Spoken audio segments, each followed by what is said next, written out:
meche todo mitole mikudo akulonzangwe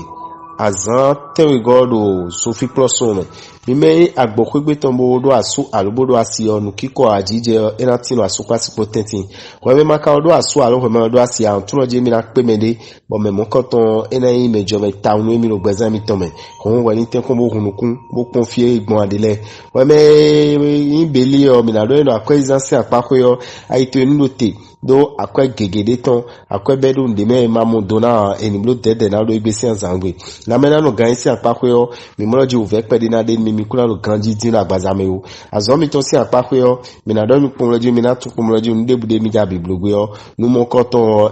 enak mi na pe o na ififo toro azosi apakoyi o ke mi kan zanwe o ke atongo mi me kai agbozu kan metole mi na do mi pomoloji mi ne tulo we mi ma do aso alo we mi ma do asia ani to pomoloji ro mi na pe mede bo mi mo koton ekran yin dagbe nu mi chua kan tulo jiro ahodu o ndagbe ye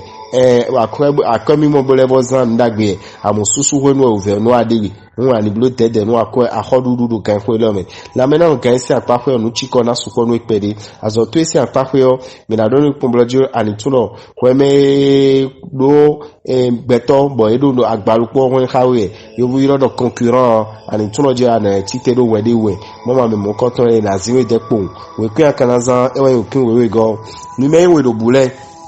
boma odo asu albuma odo asia na do mi do je mi ne tuno to me hode ga bajo ne mi mo kra gbon wa yin dali mo kra e bodo nko me se mo kunblo jiro ani tuno jiro nko me kodo asu alo nko me odo asio no kiko awa jije na tino mi 13 boli mi to na level jije ita mo wa yin re jije no mi 13 wa me kan je mo mi na do no akwezansi apakoyo planet yo Jupiter ko Uranus po ina ho ali no bo akwezi kanto ina re jije humo planet Neptune yo di do kunblo jiro la mena gansi apakoya ro ganjiro agbazame azo to si apakoya tuno jiro dandan weme do ganye ofide weme so donu de sinu kan eroje wani tempo mo na kan pipa ni tinwe ero na zo ma ro dude jiro numo kotonko we kun akana zawon we kun olopo go mi me kai agasale bodo asu alobodo asio na do mi do planet Jupiter ko Pluton po planet we mo koton le o e na zombo fifara no asupa si potenti cho weme maka odo asu alo weme do asia mi na do no kumlo jiro ani tuno no pe video ko mesi na no wa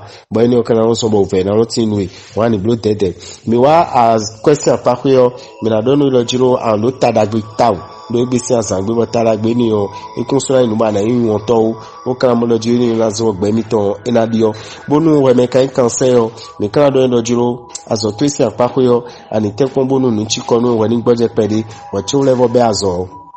eno na zo na bonu ko inati na zo mo kotoko we kun akana zan we kun atongo mi me kai kinikini le mi na do mi no planet yo of Venus so planet mo koton edo mi na jango do asupa si ko le mo kondo po nu kiko na tinyi we me maka do asu alo ko mo do asia e na do no ko mroju ani level ya gbonji peri so mi kan do aso to isi apakoyo ani to ko mroju lo lini to yo gege na wiwa mo jan gege na timbe na level so do kobu yama meyone we ni blo dede bo kan do no lo ani tono la mena lo gansi apakoyo mi moloji alo ganji do agbazame azo to esi apakoyo fi mo koton uve pedina tinwe lo ero biba mi na so afo gegewe o kan akana zawo en kun konukun ego mi me kai yonda lo dile o mi na do mi do mi me odo asu alu mi me odo asio mi ni tun pomolo jiro ena wa bo uve pedina wa asu pasi potenti do ete otu we me yonu o sun de bo na je kodo no yi alo we me sun o yonde bo sin na je ayi to me bioji eno la ton ya wa khotoisa we me kai fies bu ma do asu alu ma do asia mi na do no kumlo jo won isi apakoyo ani tun lo jo ganje kikoji bo kara vodo lo pomi to fies le kumlo jiro mi ni tun na akwezan sa apakoyo mi ni tun lo jiro akwezan da khode na do te pun mi bo gan ko lo me mo mi ni blo tete bo ma yo akpo ma sa ko utu cho akara vo tun kumlo jiro azo to isi apakoyo ai khade an he azo na ai khade wa zo na eno le bikwina so no ko ina le botino azo to kon bo ikwe akana zanwe we kunu konto mi me kai nu dagale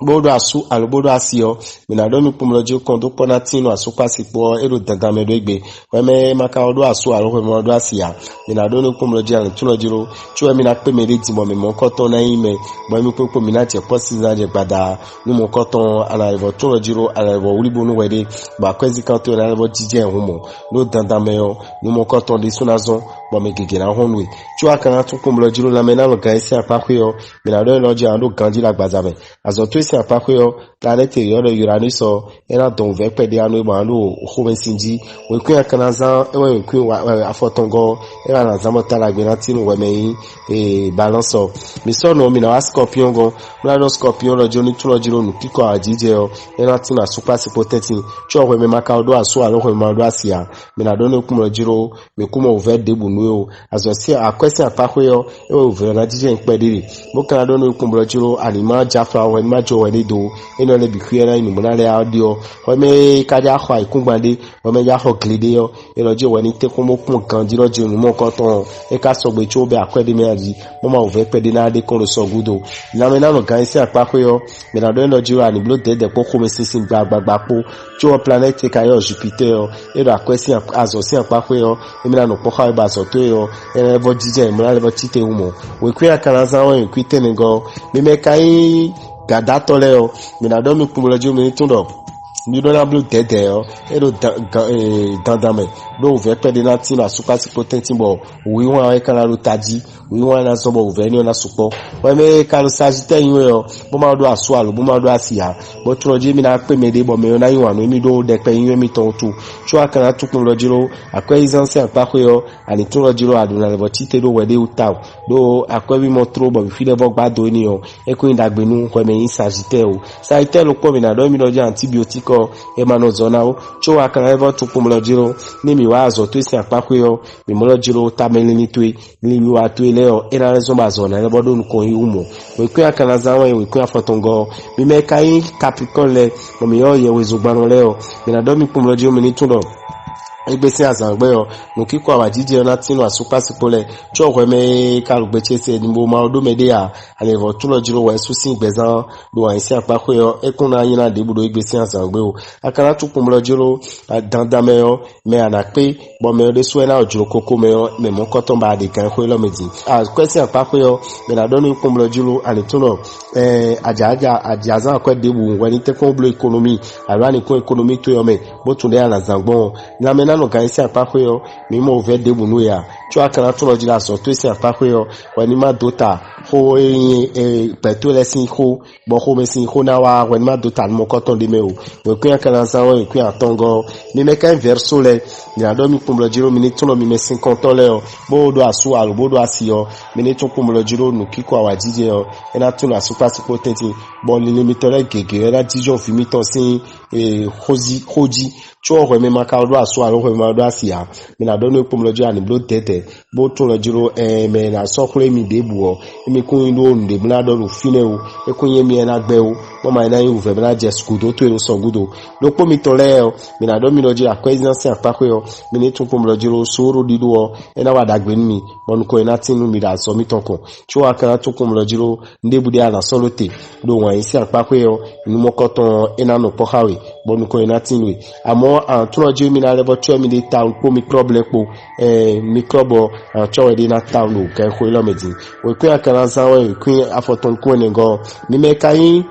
we vile bodo asu alobodo asi alode ma do asu alobo do asia me na do no wan isi apako do igbesi azangbe o ena enu bona pacha we keke no keke na ti mo na pacha we me do asu alogo me do asio moja we ma do ade so no keke na pacha we ne me na do no kumlo ju taragbe na tinu do akwa izanse apako akwa amado nu kuton ena wa agbanto me no we me poisson amo poisson na tukumlo je mi do na blo dede do sport biblo si apakwe ati tenko decision ikele kon ena yonu me wezu kika heyo e wa da gbe do presenter me lo po mi ton le mi kala do mi pon lo jiro ne mi wa ko me poisson si azo ko ko mi na do no pon lo jiro ani tuno no ile ade yo gegeti bodo wi wa yin gege kale bo ti mo ko do isi de bo won ni le bo ti te ro azo to kon mo lo we kun kan za we kun afoton ko ne go le yan zan bo dagbe na tinwe da me ura bitan ndogbe mi blo ma ogberu to sifa ni kondo lopolopo mi ton leji bo ni akunro zangbe lo ni akunro zangbe fifa no polopolo mi ton le ena chenu